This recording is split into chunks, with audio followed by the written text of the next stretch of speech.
Welcome back, everyone. This is Exit Wound. I'm your host, Melanie Thompson. So, in the past few episodes, my guest and I have explored a range of experiences and feelings that survivors of sex trafficking and prostitution go through. It's all in the process of exiting the wounds that we try to heal and grow from. Today, I want to welcome back one of the strongest women that I know. You might remember her from our first episode on myths and misconceptions. Katrina Massey, thank you for being here with me again. Thank you for having me. So I want to talk about something that a lot of survivors who exit end up going into this field, right? And I want to talk about public speaking. Awesome. And when I say public speaking, I'm talking about a different range of audiences and all types of groups of people that want to listen to our stories, that want to work in this anti-trafficking field. And I know, in my journey as a survivor, I have over the years spoken to many legislators, community organizers, other survivors, conferences, panels, a whole bunch of things. So I guess I just want to jump in and start with you, Katrina. Do you remember the first time, even before you became a public speaker, do you remember the first time that you told your story to anyone? What was that like for you? It was nerve-wracking. It was my best friends. And so in my journey, I was missing for a period of time. So coming back to Atlanta, reconnecting with family, reconnecting with friends, there was a lot of catching up. So the first people I did tell were my best friends. And that I was very nervous, but I knew my friends. Yeah. And I knew that they wouldn't be judgmental. I knew they had some idea of what happened because unbeknownst to me, someone that we knew saw me. The person who said that they saw me, I did not see them.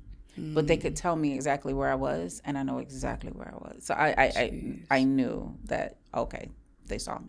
Well, it's definitely a blessing to have friends that yes. we know are not judgmental. Mm-hmm. I know my friends were not as, I wasn't as lucky, yes. rather. And what about, as we think about your public speaking trajectory, do you remember the first time that you told your story publicly? Who was it to? What was the reactions like? What were you feeling in that moment? So I always had this gut feeling that my voice would be used in some type of way and it would serve a purpose. So after exiting the life, I began serving tables. So I was a waitress server for a very long time during that time period. And what I would do, because I didn't know exactly what that would lead to or what that would look like for me, I began to pay very close attention to my speech. So when I was serving tables, I would make certain that I'm speaking up, I'm pushing my voice forward, I'm enunciating, and it just helped my overall presentation altogether. So it was the organization that I was working with that was offering the opportunity, like, hey, so don't know if you've ever done this before, but I think you would be amazing to tell your story as a part of like our preventative trainings that we have. And so that began my journey. How old were you when this opportunity came? I was in my mid-20s. Oh, wow. Okay. That's really interesting. Mm-hmm. I'm assuming you took this opportunity. Were you scared when you first did it? To death. Because I had never, other than my close friends, I had never spoken out loud about my experience. And this was literally 7-8 years after it. Wow. So it's kind of like reliving some of those things. I totally conveniently compartmentalized much of it. So it wasn't until I was doing the work, it wasn't until I started meeting other victims and I started speaking, it brought up so much for me. It brought up so much that I didn't, it's some things are so bad that you just kind of tuck it away and never want to think about it again. Mm-hmm. And when I began to have those conversations, it brought it all up.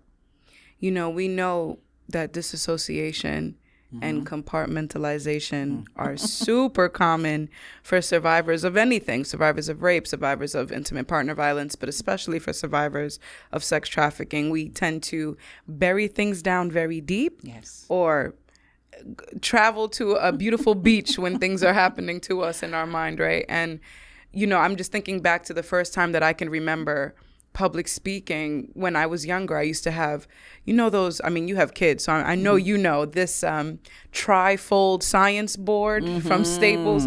And I had science boards around my head with all of these news cameras on me. So it was really like talking to a paper box. But just to think that all these years later, the conversations that we can have amongst each other, but also the conversations we could have with the public is so fascinating, And to that point, when we do public speaking, when you do this work, it becomes very personal, and we touch on a lot of traumatic and triggering things for us.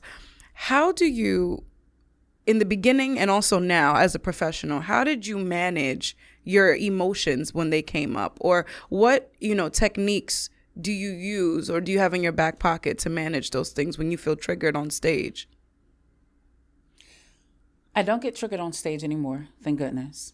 In the beginning, I didn't know what emotions would come up because it was so unfamiliar to me, because I had not spoken of these experiences. I didn't know what to expect. In the moment that it would happen, I would immediately disassociate and stick to the program. This is what I'm here to do. What I did not realize and what I now understand is having time after your trainings, after telling the story, after digging all of this stuff up. I didn't know that I needed to take that time for myself. And what was difficult is that at the time that I did start speaking, I was the GM of 2 restaurants. Wow. My children were all middle school and under, and I didn't stop.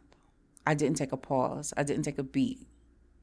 And I would find myself burnt out in other areas of my life because I didn't take that moment. So that was one of my biggest lessons, is to take a breath, take a day, take a week if you need to, take whatever it is that you need to just kind of sit in your experience, because it's important. Oftentimes we run away from the pain and, we run away from the emotions. But I learned very early on that it was important that I sat in that experience and I sat in that pain, because that's the only way to heal it.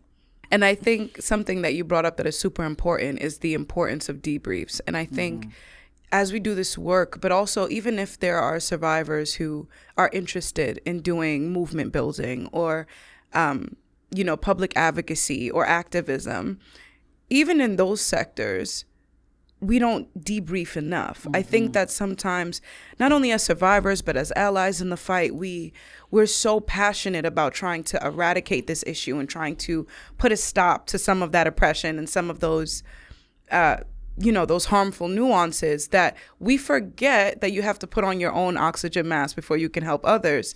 Yes. And what that oxygen mask in this sense looks like: taking debriefs, self-care practices, learning your boundaries, knowing when to say no, taking breathers, being like, all right, I thought I could do it right now, but maybe I can't. Give me 5 minutes. I think we don't do that enough because we're just trying to get to the end goal. Absolutely. And I know for me, when it comes to public speaking, like, I've been public speaking a long time. True story. And fun fact, I always get the bubble guts. I do too. Right before I do speak too. on the mic. And I think that's important for people to hear, right? Because we don't talk about those things. I think that sometimes, not just survivors, but anybody who sees a person with lived experience go on stage. And by stage, I mean, it can be in front of a legislator. It can be on a podium. It can be in an interview. It can be in all types of different places. So, people will see us who speak publicly on stage, and they're like, oh my God, you're amazing. You're so articulate. You don't know what it took for us to get here. You know what I'm saying? Or you're right now. I want to be like you. And I'm like, I had to use the bathroom 2 seconds ago. Yes. And this is every time I do any kind of interview. And I want folks to understand that it happens to the best of us. There is no such thing as not having a response in your body. to nerves, to being able to talk about these deep-rooted traumas. It's a matter of how do you manage those things, Absolutely. right? Do you take the second to breathe? Do you do any deep breathing before you speak? Do you have to step away from the group before you go on stage and take a second to collect your thoughts? Are you somebody that can just power through it and then debrief afterwards? So these are things that are really important. And I know they seem minuscule, but in the moment, you need to do these things to get with that. So, when we're talking about managing our emotions and our nerves, now I want to switch to managing conversations when we talk about public speaking. So, as you know, speaking to a legislator or a lawmaker when it comes to public speaking and just doing advocacy around this issue is different than if you were to speak to a panel to the general public on this issue, right? How do you switch your messaging, or what techniques do you do when it comes to public speaking that are different for legislators and then that are different for the general public? How do you manage having two different conversations on the same kind of topic? It's very important to know the audience.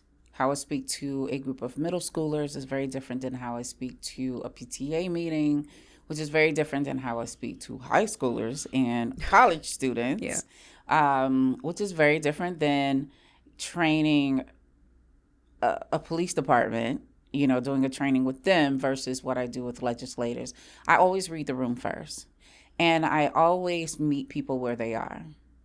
So when I'm talking to police officers and high schoolers, for instance, I may interchange pimp and trafficker because I know that is where they understand it.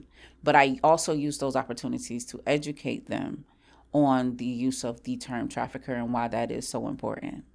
When I'm with legislators, what's interesting about legislators is not only do I want to know the bills that we're discussing, but I want to know what else they've supported. And again, I meet people where they are. So if I know that this specific legislator is very strong on education and school budgets and things of that nature, I know how to gear my conversation around trafficking, around what their priorities are as a legislator. So understanding who the legislators are and what their priorities are, and then again meeting them where they are. And once I can kind of get my foot in the door based upon what sparks their interest, then I can push whatever message at that moment is forward based upon what they love and like. I love that. You said know your audience. And, sometimes it's a little intimidating because if I'm a speaker and I walk into a room, I don't know the audience. I don't know who's in the room. I don't know these people personally. We don't have breakfast together. Yes. So, you never know who you're talking to. And I think for me, what I do is see how the conversation starts. And that could be in the office of a lawmaker. It could be at a school. Just hearing and seeing my environment around me. What are people talking about? And watching the body language. Body language is super so important. Once you start talking and depending upon how they're responding to what you're saying, you have to have the ability to pivot. Yes. You've got to have the ability to pivot if you know, like, oh, they don't seem as interested in this. Well, let me go here. Or if it's too much for them, because that happens a lot when you because, we as survivors, we have our experiences and we're so entrenched in the trauma. We forget average in the people beginning, are like. I would have a group of people crying every single engagement. And I've had to learn, like, whoa, like we can't traumatize these people with our trauma, but they need to be aware. But yes, I totally understand. Like, I didn't get that in the beginning. Oh, me neither. It was just like, move forward with the message. Yeah. And that's that. It's funny. People used to say to me, like, how do you talk about these things and don't like break down? And I'm like, because I've lived it. Ha ha. Right. And that's the thing. Another thing that a lot of folks with complex trauma, one of the biggest ways, there's a word for this, one of the biggest ways that they, I guess like a defense mechanism or a coping mechanism that they do is laugh it off. Yes. We turn pain into comedy. Absolutely. Which is common for people with complex traumas, but not necessarily common for the audience listening. So Yes. I'll have dark humor. I'll make jokes that people are like, that is sick. And I'm like, you know? And I think that one of the things I had to learn, and that you do end up learning as you go through this process, and it really is trial and error. You have to like kind of jump in there, do your first speaking engagement and see how it goes. Although we can talk a little bit later about this, but there are ways that you can prepare for that. Something that you just mentioned that I think is super important is you said the word pivot, and you have to learn how to pivot. So as we're thinking about pivoting, I want to switch now to talking to the media. By media, I'm talking newspaper publications. I'm talking news stations. I'm talking, the CNNs, the Foxes, whatever have you. Or just journalist interviews, things like that. Oftentimes, a journalist, a news anchor, a radio station host, their main job is to get as many details as possible. Yes. Good, bad, ugly, entertaining, right? And unfortunately, but not unexpectedly, they want to get all of the details that they think the public wants to know. And oftentimes that includes a lot of trauma porn, unfortunately. That includes a lot of the very invasive and degrading questions, especially when it comes to any issue that has some kind of sexual component. When it comes to rape, sex trafficking, prostitution, oftentimes the questions become, instead of talking about, tell us about how you're a leader today, the questions will be more about how many people, raped you a night, or, how much did you charge when you were street walking? How do you deal with those conversations, first and foremost? How do you control your emotions when you feel like you just want to like when you get angry in those moments, or sad in those moments? How do you deal with those emotions? And then secondly, how do you pivot to not answer the question, or how do you navigate not answering the direct question that they're asking and still stay on your message? So I was blessed to have people around me, one of which was a publicist. And I learned very early on, she, as well as my mentor at the time, I had the support to kind of guide me beyond those pitfalls. So I knew anytime there was a media interview, I need the questions up front. And these are the questions you're not going to ask me. So I set boundaries in the beginning. I also, and now understand, setting these boundaries doesn't mean that they abide by these boundaries.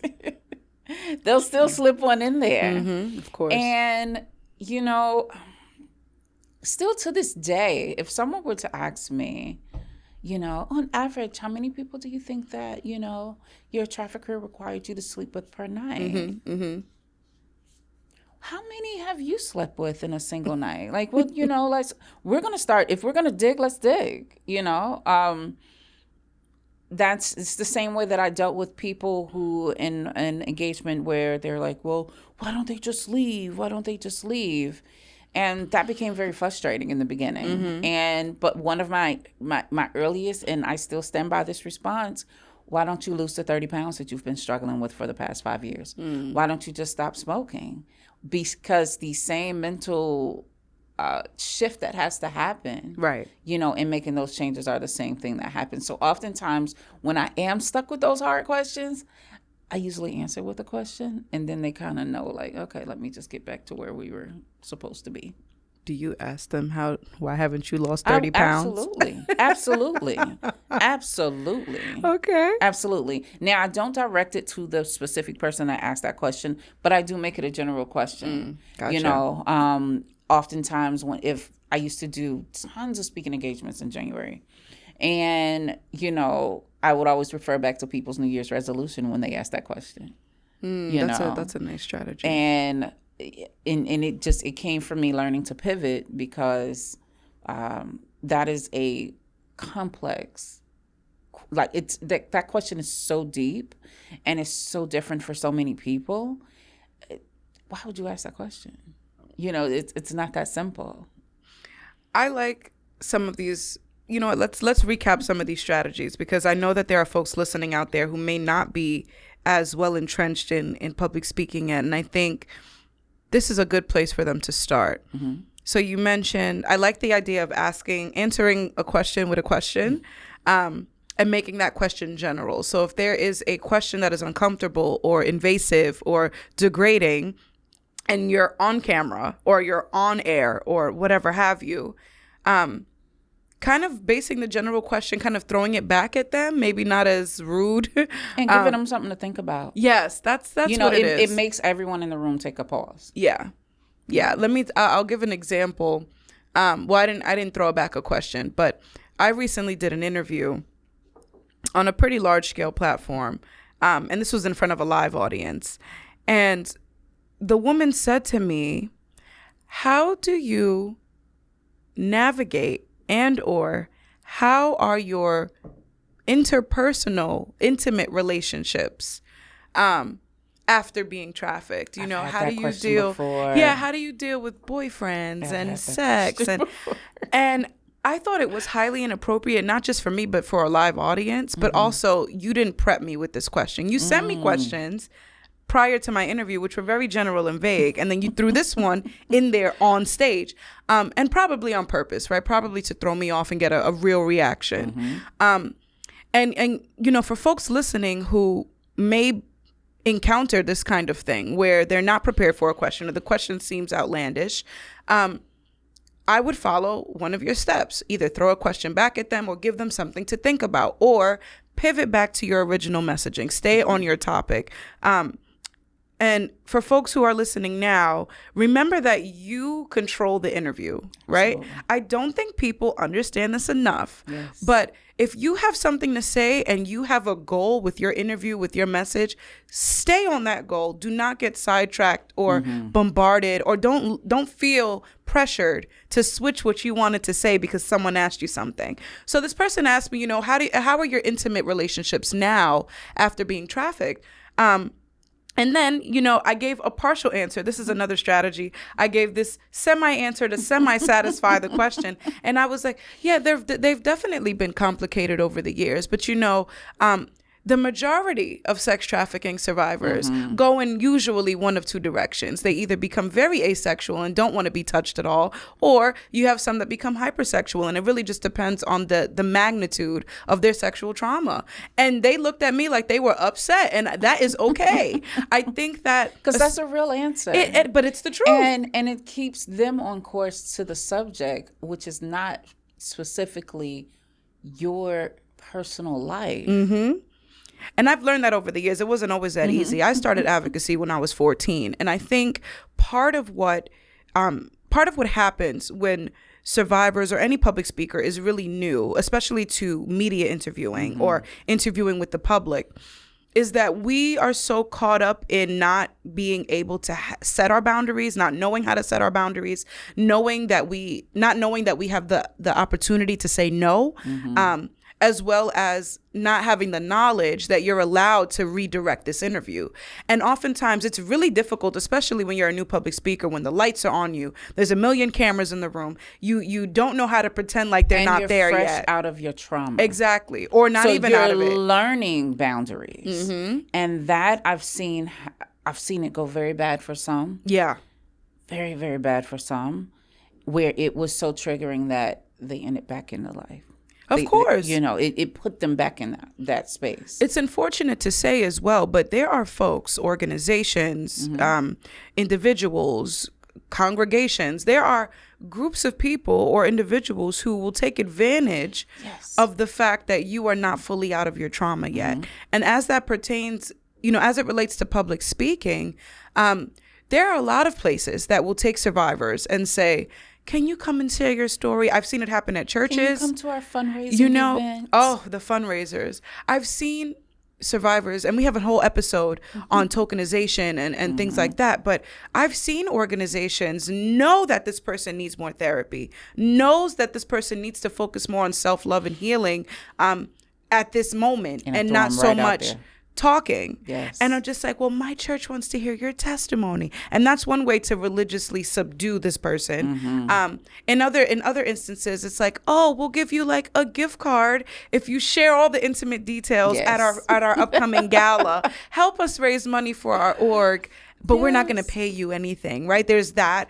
And then you have individuals who are like, oh, can you do this brief interview? Trust me, you can say no to whatever you don't want. But I'm going to still ask you personal questions that are really pressuring, that make you feel like you have to answer because now there's 6 people watching you and 4 cameras. And it's hard when you're still developing your own boundary setting strengths. To be able to say, no, I'm not comfortable doing that. No, you will not ask me that. Not everybody is there yet. And it took me almost 14 years to be able to get to this place, right? To be able to say, absolutely not. And the other part of this too is that when you're a new public speaker and or you're a new survivor, especially if there is some kind of honorarium or compensation attached, you are afraid to say no out of fear that you will lose that speaking opportunity. Yes. And that is not only sad, but it is the true reality and so common that now the conversation kind of switched from public speaking to how do you sustain yourself? Yes. Because if your goal is to make a living doing this work, speaking your story, and this is how you generate income, how do you set those boundaries without losing your income, right? So that opens a whole nother conversation. Absolutely. And, that was a learning experience for me as well. I always tell survivors to connect with other survivors that do the work and, and have those conversations. What do you charge? I don't even know where to start. Right. I do want to make a living doing this. What does that look like for me? And, my charges have fluctuated. If I'm a keynote speaker where there's also doctors and other people on the panel, I know what these doctors got paid. I better be getting that at least if I'm the keynote speaker. Right. So based upon, different scenarios, I have my base and then it goes from there. And that was my biggest fear in the beginning. If I said no, they're not gonna want me no more. They're gonna think that I'm just difficult to work with. No one's going to ever want to bring me, to speak at their or have these engagements, and I'm just not going to be able to make a way for myself. And we know that that's not true. That's a lie. It's a lie. Katrina and I do it all the time. We know a network of survivors nationally that do it. Yes. Don't ever be afraid to say no. And don't be afraid to reach out to other survivors who do what you want to do. And I say this to survivors, who do this work. Be open to help other survivors. It doesn't cost you a penny. You're not going to lose out on what's for you. What's for you is for you. And if a survivor reaches out and it's like, hey, do you mind if I take you to lunch and ask you a few questions? We absolutely should support each other a little more in that arena. We do get busy with life and everything that happens in regards to that. But, I was blessed to have that. And I don't know what direction I would go or what it would look like for me if I didn't have that. That brings me to my next question, right? So there might be some survivors listening out here right now that are like, everything y'all talking is sound good, but how do I get started with speaking gigs? What would you say to them? I could tell you my path.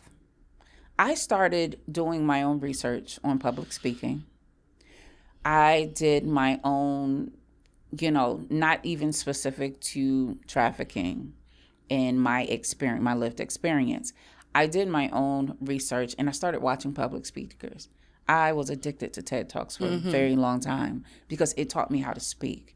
It also, there's one in particular that, and this is so long ago, I can't remember who it was, but they spoke about body language. And I get a full body mirror. I tell people all the time, get a full body mirror and make friends with yourself in that mirror and watch yourself, record yourself. Take your phone and just read a paragraph and record yourself and play it back because you need to know how you sound when you are recorded. Oftentimes we're very lazy in our speech and we don't even realize it. So one thing I would do, again, in the beginning, I was serving tables and I would make a point to, I started doing these like mouth exercises, something I learned on Google. And it's That's like, real. oh, I need to do this so that I can enunciate better and I could be understood clearly. And just, you start with the personal work. You start with the personal work. You have an idea of like, when people say your name, what's the first thing to come to mind? What is your brand? Who are you? And being able to identify who you are solidifies how you show up. And then from there, okay, I'm a survivor, but I'm not affiliated with any organizations. There's not very much going on in my city. Find connections. Find connections, whether it be LinkedIn, find connections, Facebook, Instagram, find connections with other organizations. Just do your research. Because of the internet was not what it was when I started. So a lot of the resources that are out there now weren't available for me. But if I were starting now, I mean, you could start by even with your own TikToks. There's so much solid information about, that you can connect your experience with studies and things that are happening around the country or bills that are on the table.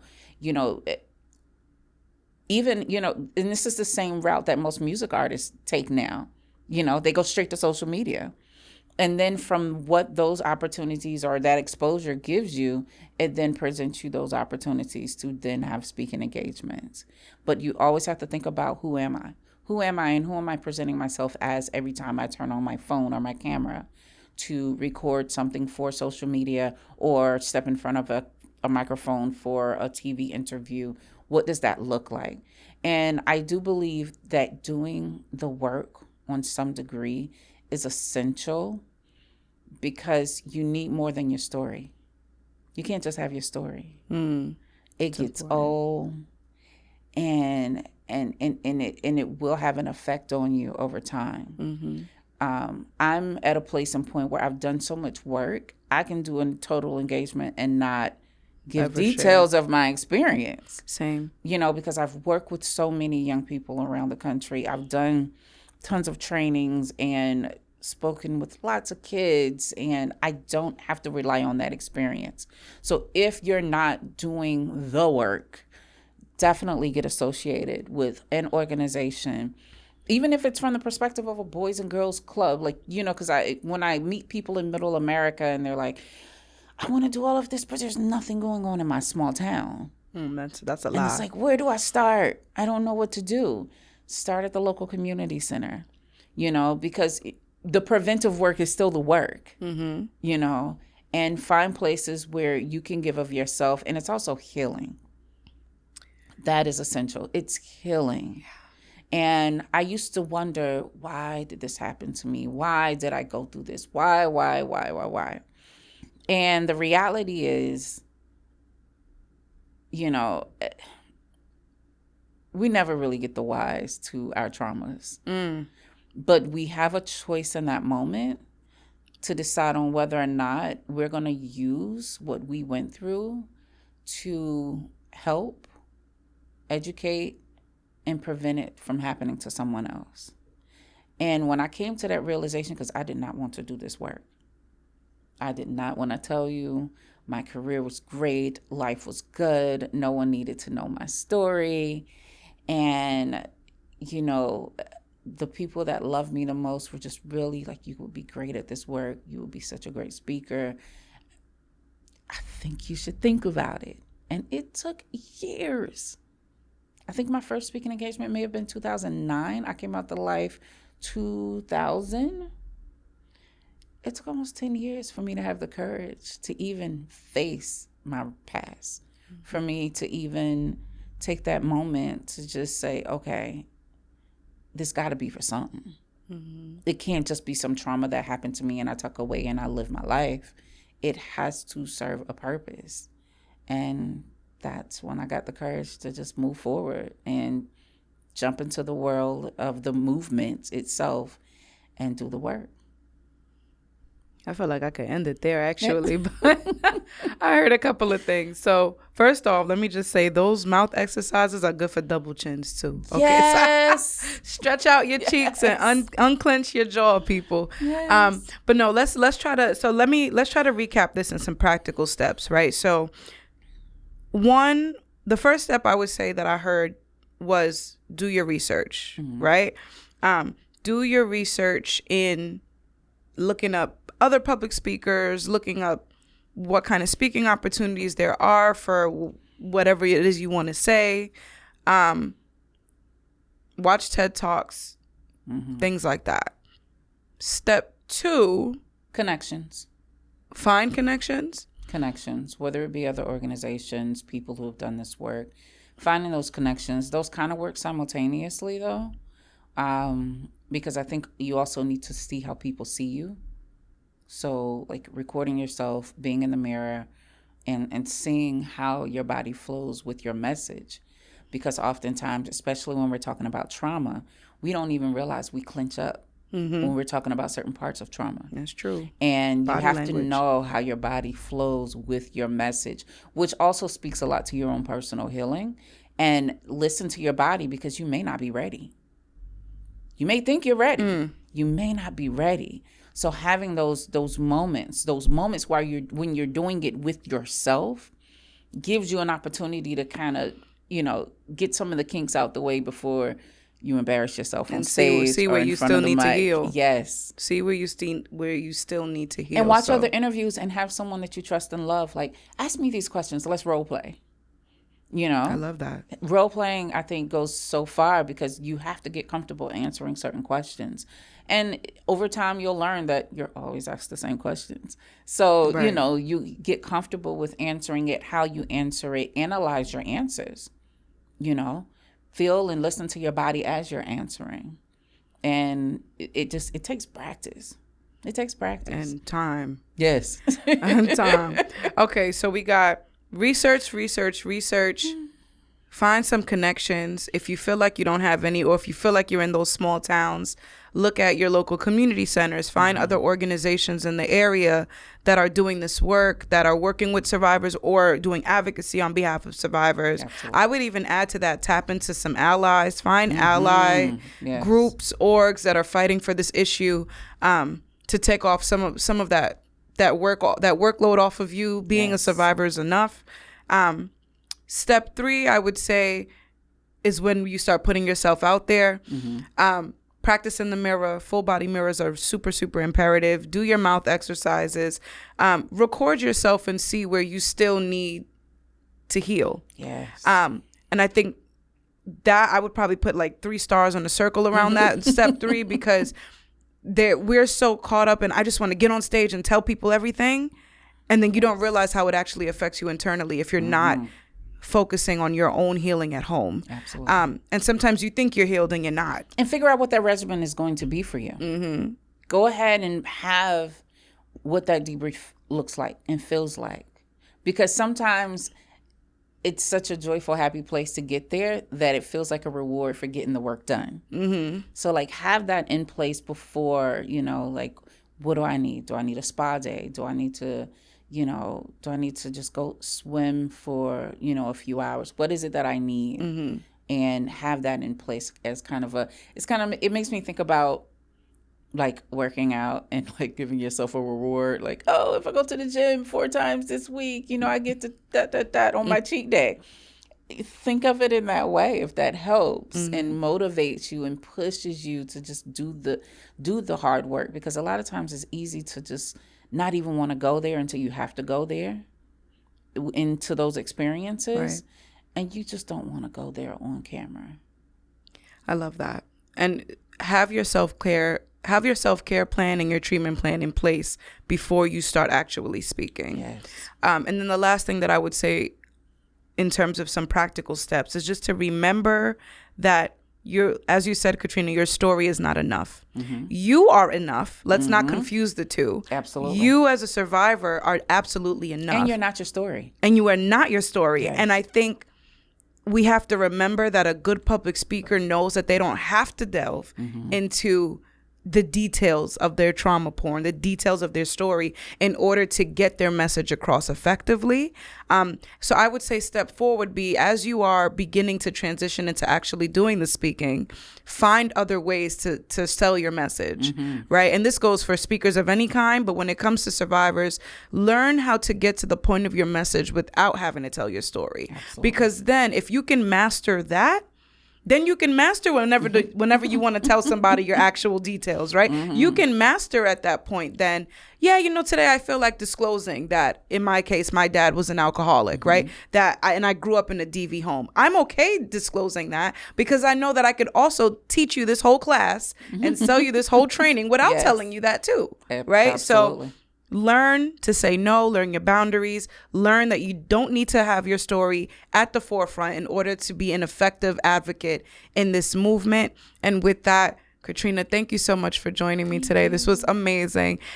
Feel free to connect with us at any point. If y'all ever have questions, of course, we'll have our contact information somewhere in the podcast. But it's been an honor talking with you about this issue. And I hope that to the survivors that are listening, you do remember that you do not need to tell people your personal details. And for the allies that are listening, I hope that you can help create a space. Safe space, absolutely. And I know safe space, the term is kind of oversaturated, but we do generally need safe people to go to. And, for the survivors, we need, as you mentioned earlier in the episode, we need to support other survivors and uplift them in that way. And I think part of what that looks like is starting by creating safe spaces just to bounce ideas off of each other. Yes. Hey, and this happened with me recently, right? A newer survivor to the movement was just like, I want to speak just like you. I'm like, don't be me, be better than me. Yes. And then, she would ask me, well, what do you charge? Or what do you say here? What about when somebody asks you this? Like, have these open conversations, and then we'll be able to cultivate, right?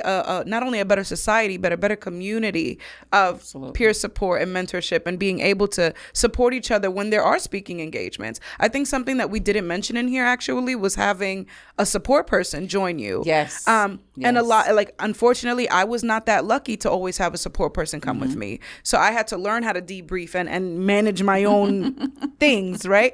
But something that is up and coming that I see a lot of folks doing now for survivors is having a support person come with you whenever you're doing any kind of speaking thing, just so that they can be your safe debrief after you come off the podium. And I think that we need to hone in on that and do that a lot more, because it takes a lot, even subconsciously or unconsciously can take a lot when you come off the stage. And even for me, I'm seasoned, but still, I will come off from a press conference, something will fire me up. And then when I walk down that stage, I'm like, oh my God, I'm exhausted. Or, oh my God, that took so much out of me. But people don't pay attention to that. So if we're going to do better at raising, for lack of a better term, the next generation of survivor advocates, survivor leaders, and survivor public speakers, we need to cultivate a space that they can feel safe to debrief. And we need to be able to support our peer survivors so that we can all continue to do this work collectively and hopefully eradicate the system of prostitution and sex trafficking. Absolutely. So thank you all for tuning in. Join us next week for our next episode, where I'll be joined by 2 lovely guests, a survivor and an advocate, to talk about the programs and resources that are available in New York City for sex trafficking survivors and survivors of prostitution. I'm Melanie Thompson. See you next week.